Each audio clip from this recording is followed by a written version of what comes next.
Hello mga master, Julius to Lord po at welcome po sa aking vlog. Sa video na ito mga master, ang aking isi-share sa inyo ay kung paano gumawa nitong style ng barong mga master. Ito yung DepEd Teachers Uniform 2025. Pang ano ito mga master, pang Wednesday schedule mga master.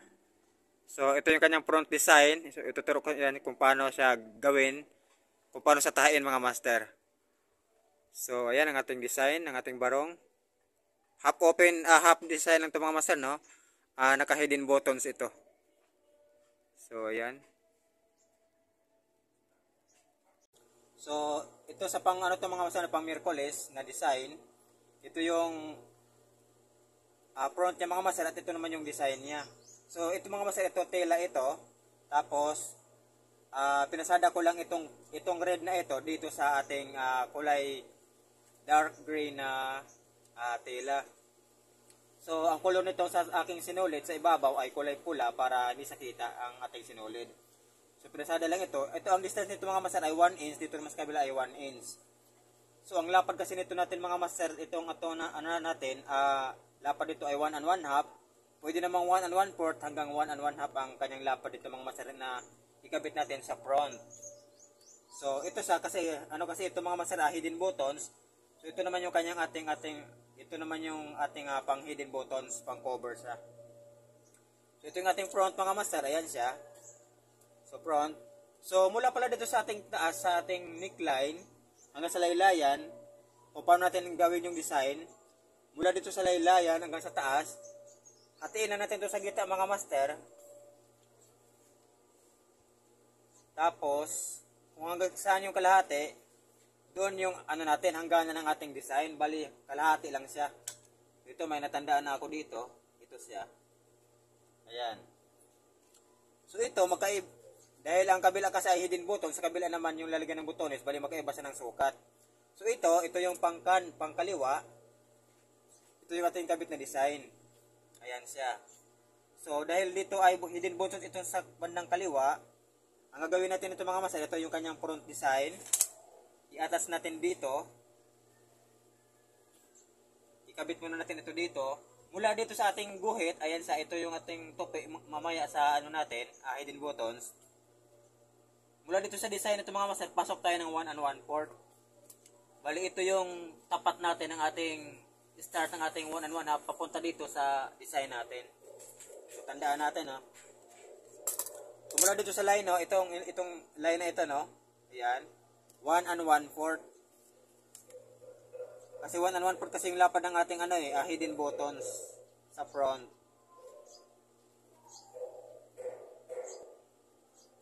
Ayan. So pwede natin itong guhitan kasi matakpan naman ito mamaya sa sa pasada natin. Ayan. Tapos dito natin ilagay yung design. Mula naman dito, sukat naman tayo ng 1 and 1 half or 1 and 1/4 sa depende sa laki yung gagawin natin. Ito gagawin ko na lang dito is 1 and 1 half. So, mark lang ako dito.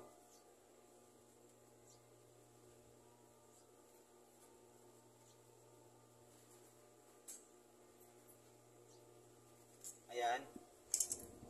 Tapos ito, bliktaran ko na itong design. Ang design nito, ang lapad na gagawin natin ito mga master ay 1 and 1 half. So pwede nyo namang liitan yan mga master ng konti, pwede nyo gawing 1 and 1/4. So itong sa akin, gagawin ko ito itong 1 and 1 half. Kasi yung ginawa ko kasing collar mga master, ayan siya, ito yung ginawa kong collar. Ayan, 1 and 1 half kasi yung ginawa ko. So kailangan kasi kung ano yung gawa natin sa ating collar, yun din yung gagawin natin sa front na design. So kung nabawa 1 and 1/4, 1 and 1/4 din yung gagawin nating design sa ating front para pantay sila. Ayan siya.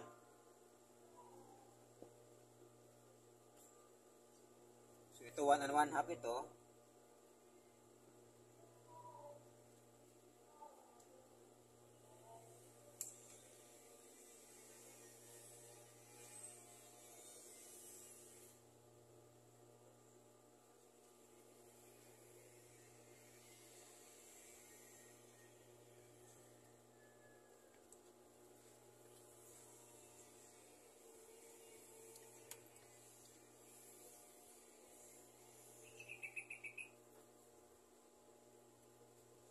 So, ang tanda natin mga master nito, hanggang dito lang yung ano natin. Hanggang na lang ating front design. Balik kalahati lang to, no? Ulitin ko lang, kung paano ito kinuha yung kalahati, mula dito sa neckline hanggang dito, sa laylayan, sa tupi, hatiin lang natin itong gitna. Ayan, so ito siya, hanggang dito lang yung ating design mga master. So ngayon, ipasada na natin ating front design.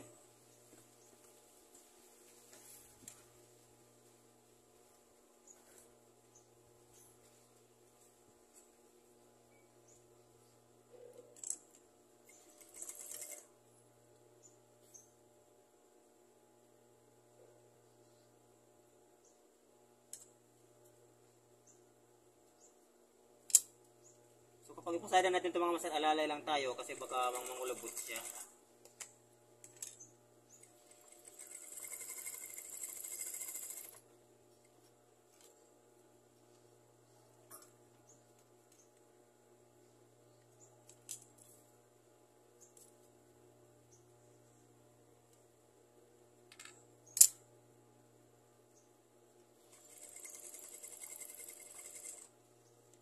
Magsukat talaga tayo kasi baka hindi siya mapantay sa sukat, so mahirap na, baka maging pangit yung kalalabasan.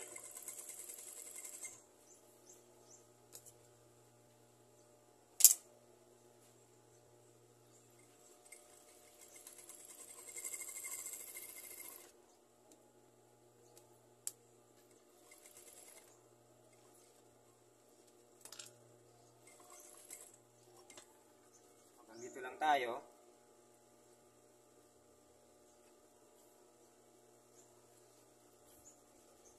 Itong sobra, putulin na lang natin to. Tapos ngayon, ito ganyan natin. Ito na yung ating design sa front. Tapos ito, pasadahan na lang natin to. So, ang ipasada natin itong mga masa dito sa ibabaw, itap stitch kasi natin ito. Pwede natin itong pasadahan ng kakulay na lang na sinulit. So, ito tanda ko lang muna yung gagawin ko dito.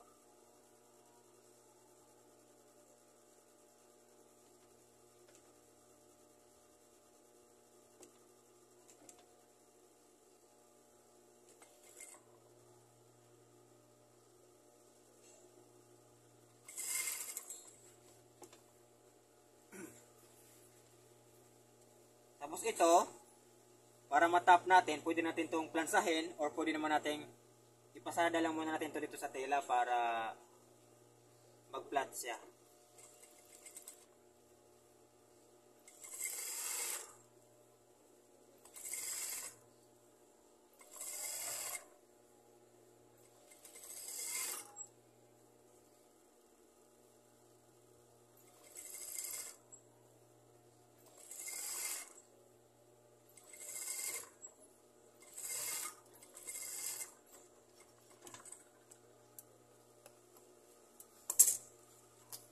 Ito na yung ating front design mga master. Ngayon, dahil mayroon tayong hidden buttons dito, itong bar natin na ginawa, ito, ang sukat nito mga master ay 3 1/4. Pwede naman itong gawin yung 3 1/2, pwede rin namang 3 1/4. Ito ginawa ko is 3 1/4 lang ito. Tupi lang natin to, tapos ipasada natin dito sa tila na ito.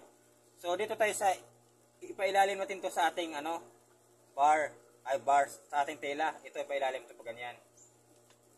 Pasada lang natin. Tapos ito, kasi ang 3 1/4 lang kasi nito, ang pasada ko lang nito is 1/4.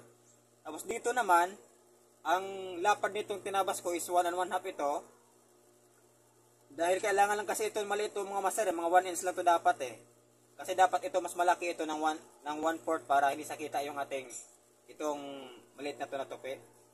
So ito, ipapasok ko lang, adjust ko lang ito ng 1/4, ganyan. Mula dito sa edge, pasok ako dito ng 1/4. Ayan. Tapos ipasada ko sa ng 1/4 sa ating bar.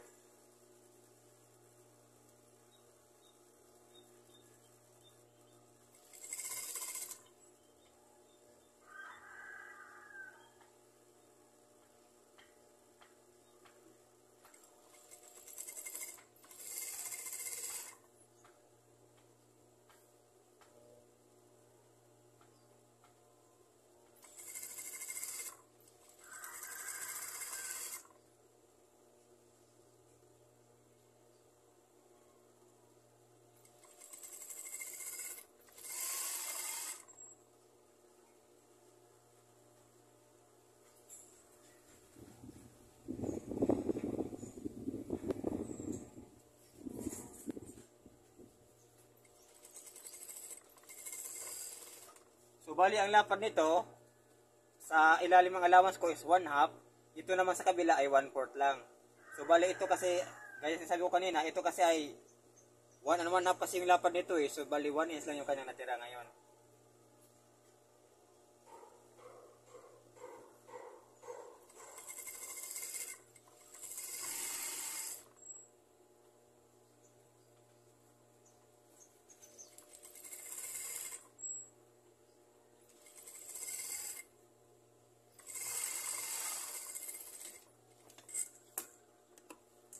Tapos ngayon, iganyan natin itong mga masa, baliktad natin to. Pag ganyan. Tapos ito natin to pag ganyan. Itong guhit natin na ito, guhit natin. Pasok lang tayo ng atis mga 1/8. Ganyan. 1/8. Tapos ito, dito naman tayo ngayon magpasada. Ito natin to pag ganyan. Ayan. Dito tayo magpasada naman para gumanyan siya. Ayan. Para yung ating design, lalabas na siya. So dito, sukat tayo ng 1 and 1/2 naman. Dito, itong 1 and 1/2 na to, dito tayo tatama ng ating pasada.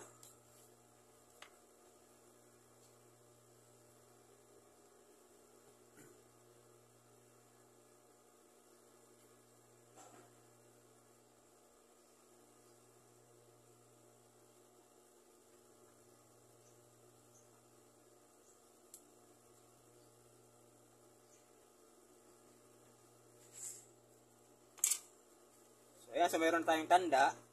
Dito na siya ipasada ngayon mga master. Ayan, ganyan.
Ito na siya napasada natin. So ayan na yung kanyang ating bar mga master. Ayan na siya.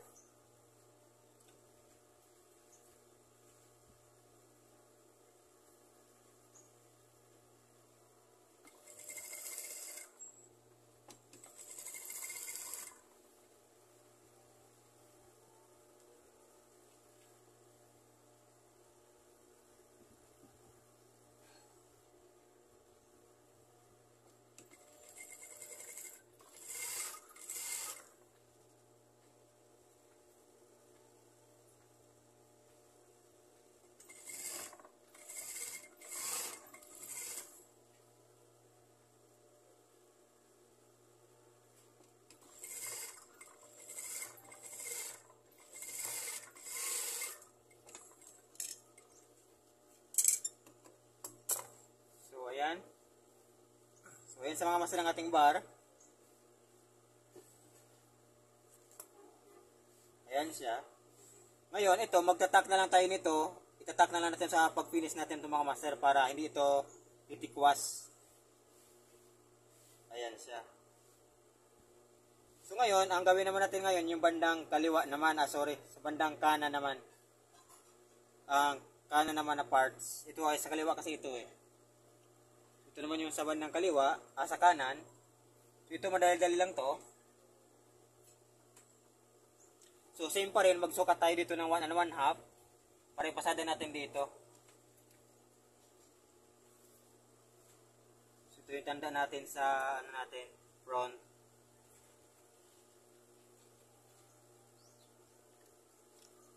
So ganoon pa rin dito, sukat tayo ng 1 and 1/2.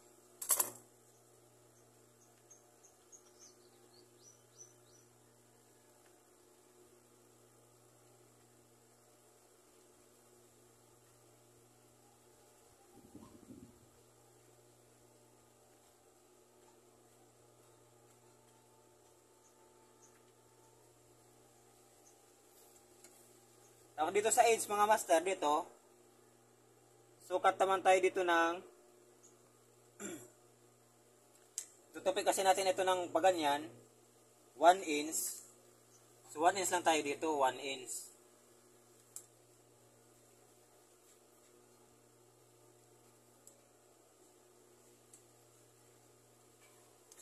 At pagkasukat dito natin ng 1 inch, sukat naman tayo ng another 1 and 1 half naman. So bali 1 inch, pagkatapos ng 1 inch, 1 and 1 half.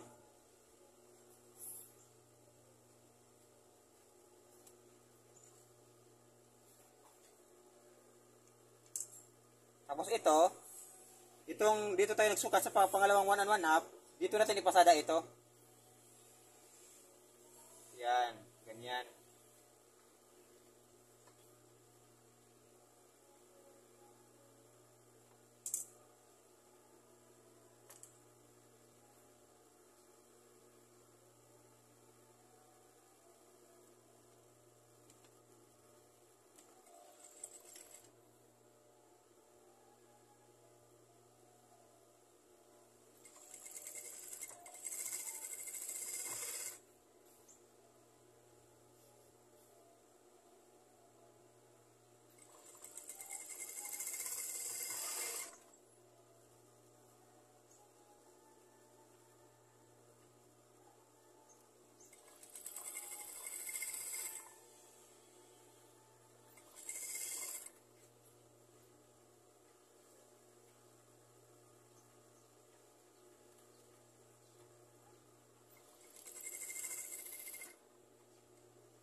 Dito yung mga master, kailangan nating i-check to, no? Itong pantayin natin to sa front, baka kasi yung magkamali tayo, baka halimbawa hindi siya magpantay, so kailangan ipantay natin to mga master, yung magkabilaan.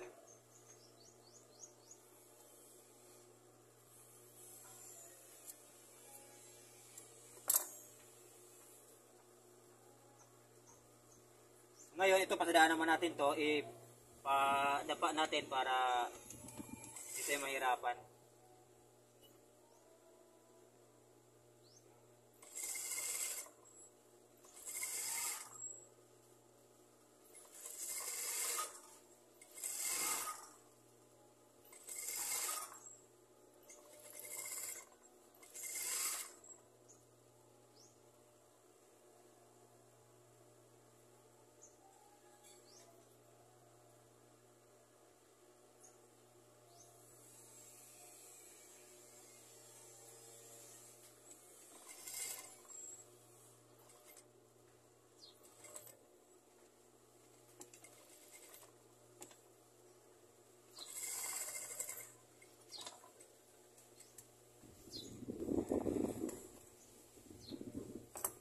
Ngayon, ito pwede natin itong kabila, ganyan.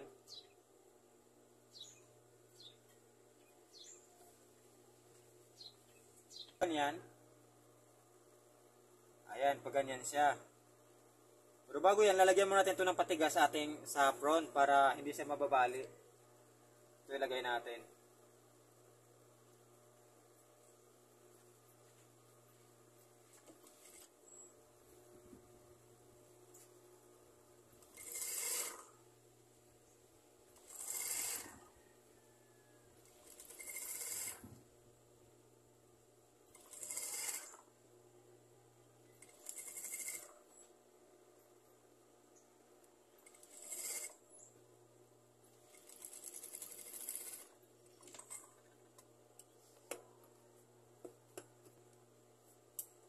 Tapos ito, pwede natin pa ganyan.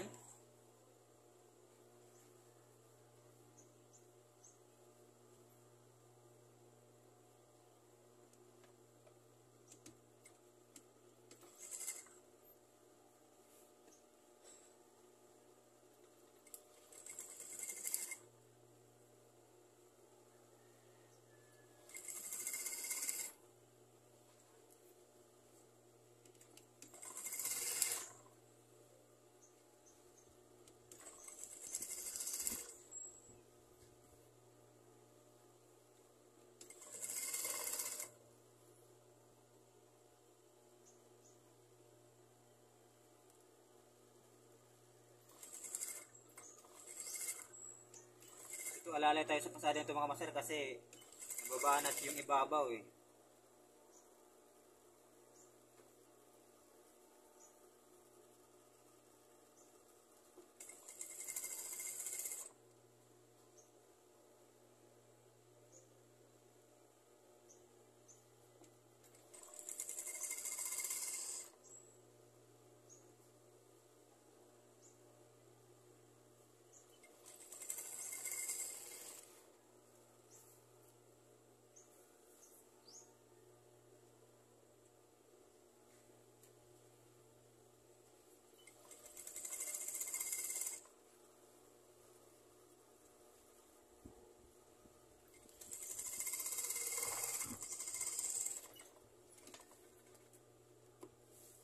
So ayan sa mga master ng ating front design. Ito yung sa bandang kaliwa ay kanan, ito naman yung sa bandang kanan, kaliwa. So i-ganyan lang natin yan siya. Ayan, ganyan. So ito, lalagyan ko pa ito ng patigas sa ilalim, itong front bar kasi hindi ko ito na nalagyan eh. So ipasok lang ito sa loob. Dito ko so ilagay itong patigas sa ibabaw, pwede naman dito sa ilalim, sa bandang pinagkabitan ng tawag nito, butones. So depende na yun mamaya kung saan ko pwede ilagay, pwede naman dito, pwede naman dito. So yan mga master, hanggang dito na po ang ating video. So ganito ko po kung paano gumawa ng barong na pang Wednesday schedule sa Deputy Teachers Uniform 2025. So yan mga master, hanggang dito na po at maraming salamat sa panonood at God bless po sa ating lahat mga master.